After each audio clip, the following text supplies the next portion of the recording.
How to reset iPhone Notes password if forgotten. To get started, first of all go ahead and open up the Settings application on your phone. Once you're here, scroll down to the end and tap on Apps. You can view all your phone apps over here. Now, search for or scroll down to find Notes and tap on it. You are now in the Note Settings page.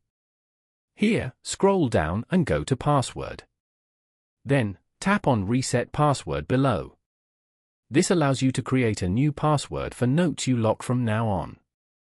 Enter your mail password to reset your Notes password here. And then, tap on OK. This way, you get more control over your experience with the device and how you use it. Following these steps, you can easily reset iPhone Notes password if forgotten. Thank you for watching.